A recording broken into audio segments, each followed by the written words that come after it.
Sindh headline news जो सिंध के सलाम। असांजे स्टाफ रिपोर्टर अमजद हिंद की रिपोर्ट मुताबिक वूमेन एक्शन फोरम बेदर्दी से घरेलू तशद्दुद में क़त्ल थींदड़ न्याणियुनि के वारसनि पारां ओल्ड कैंपस का रैली कढी प्रेस क्लब हैदराबाद अॻियां धरणो हयो वियो, जंहिंमें औरतुनि ते घरेलू तशद्दुद नामंजूर ऐं कातिलनि खे फांसी ॾियण जा उभरदारींदड़ नारा हया विया।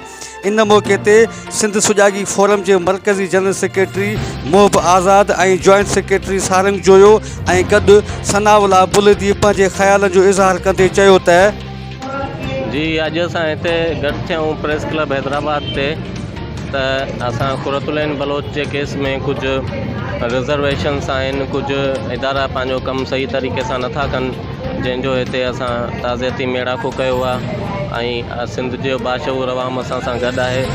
हाणे जेको कातिल आहे उहो सेंट्रल जेल में जुडिशल कस्टडी में आहे, पर उहो VVIP प्रोटोकॉल इंजॉय करे रहियो आहे उते, जंहिंजो को चेक एंड बैलेंस कोन्हे। Jail superintendent central jail Hyderabad बि हिकु सरकारी नुमाइंदो आहे जेको असांजी टैक्स ॾिनल पैसनि ते पघार खणे थो। उहो एतिरो जेको आहे कानून खां बालातर कोन्हे जो कंहिं बि कैदी खे 5 रुपए जी लेन देन करे या कंहिं सिफारिश ते B क्लास अलाट करे या उनखे जेल जे अंदरि सहूलियतूं ॾे। ऐं जेको उमर मेमण आहे मर्डरर, उनजो कज़न आदिल मेमण जेल में डॉक्टर आहे, उहो पंहिंजे उहिदे जो फ़ाइदो वठंदे पंहिंजे सोट मासात खे उते सहूलियतूं ॾेई वेठो आहे जेल में। 14 ॾींहं थी विया आहिनि उनजी जुडिशल कस्टडी खे, 14 ॾींहंनि ताईं बि हू अञा क्वारंटाइन में आहे, पर उनखे बैरक में शिफ्ट न कयो वियो आहे। हज़ारे माण्हू गॾु थिया आहिनि जेका औरतुनि सां तशद्दुद करे उनखे मर्डर कयो थो वञे। कुरतल आहिनि, उन सां गॾोगॾु ॿियो काफ़ी सारियूं अहिड़ियूं औरतूं आहिनि।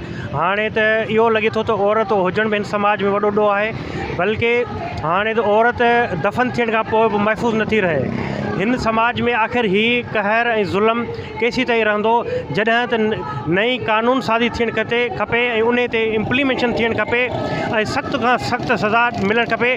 जॾहिं त कल्ह इहो वाक़ियो थियो आहे ठठे में, इहो इनखे बि निदियूं था त हुन न्याणी सां वॾो ज़ुल्म थियो, पर जेको पुलिस कार्रवाई कई इहो बल्कि मुजरिम खे सज़ा ॾियण जे बराबरि न आहे। असां चऊं था कानूनी प्रोसेस ज़रिए माण्हुनि खे सज़ा मिलणु खपे। सिंध सुजागी फोरम पारां इन वहशाणी अमल जी सख़्त लफ़्ज़नि में मज़म्मत कयूं था ऐं सम्झूं था त अहिड़नि वाक़ियनि में न सिर्फ़ु उहे मर्द मुलविस आहिनि जिन पंहिंजी घरवारनि ते इहो बेरहमाणो तशद्दुद कयो आहे, पर मां सम्झां थो त उन जो ॾोही जेको आहे उहो ही सिस्टम आहे, छो त असांजो सिस्टम जागीरदारियत जे बुनियाद ते ठहियलु आहे। असांजो जेको सिस्टम आहे उहो माना उन जी लॉ एंड ऑर्डर जी जेका सिचुएशन आहे उहा इंतिहाई ख़राबु आहे ऐं पितरशाही जेका सोच आहे उन जे बुनियाद ते अहिड़ा वाक़िया जेके रूनमा था अचनि।